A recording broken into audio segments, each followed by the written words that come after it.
ফুটো ফুটো। ওই যে চলে এসেছে তোর বারোচোদা বন্ধুগুলো। এবার যাও, ওদের লেওড়া ধরে ঝুলতে ঝুলতে ক্লাবের দিকে যাও। দাদু আমিও ঝুলবো, লেওড়াটা কি গো?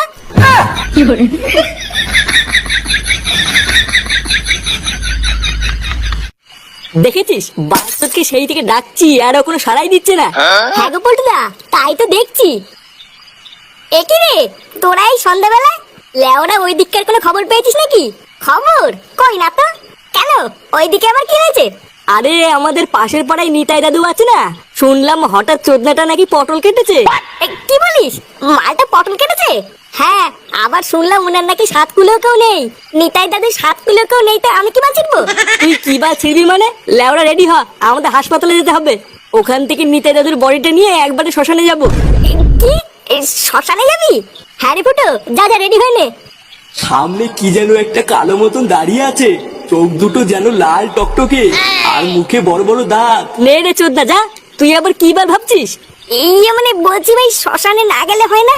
আসলে আজকে আমার পেটের অবস্থা খুব একটা ভালো নেই। এই মানে যেখানে সেখানে পক করে বেরিয়ে যাচ্ছে, বুঝলি তো?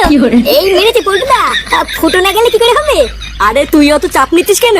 ওর যদি অতই সমস্যা হয় তাহলে ওর কোনো কাজ করা লাগবে না। ও না হলে ওরা শুধু পিছন পিছনে খই ছিটাবে।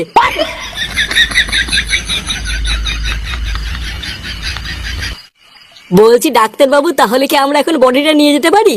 আরে হ্যাঁ হ্যাঁ পল্টু, নিয়ে যাও। আমি তো তোমাদের এই বডিটা নিয়ে খুব চিন্তায় ছিলাম, ভাবছি কেউ নিতে আসছে না কেন।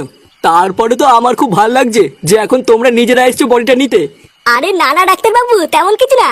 আসলে নিতাই দাদু গরিব মানুষ তো, তাই আমরা বাজারের ক্লাবের পক্ষ থেকে পাশে থাকার চেষ্টা করছি। বাহ, কি উচ্চ বিচার তোমাদের। সত্যি তোমাদেরকে যত দেখি তত অবাক হই। আচ্ছা ডাক্তার বাবু, তাহলে আমরা এখন যাই। না হলে বুঝতেই তো পারছেন, শ্মশানে নিয়ে যেতে আবার দেরি হয়ে যাবে। না না পল্টু, তোমরা ঠিকই বলেছো, যাও যাও বেরিয়ে পড়ো। এ ফুটো। হ্যাঁ বাড়া বল। গাড়িওয়ালা কি গাড়ি নিয়ে এসছে?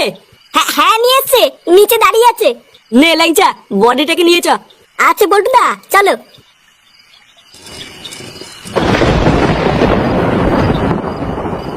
আরে চোদন মদন, এখানে কি করছিস?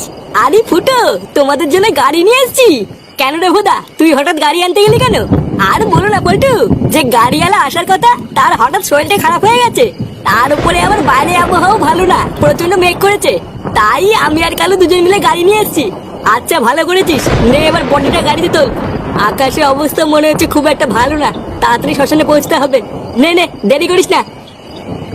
সত্যি ছেলেগুলো খুব ভালো, অন্যের জন্য কত ভাবে। স্যার। হ্যাঁ রে, তোকে অত চিন্তিত লাগছে কেন?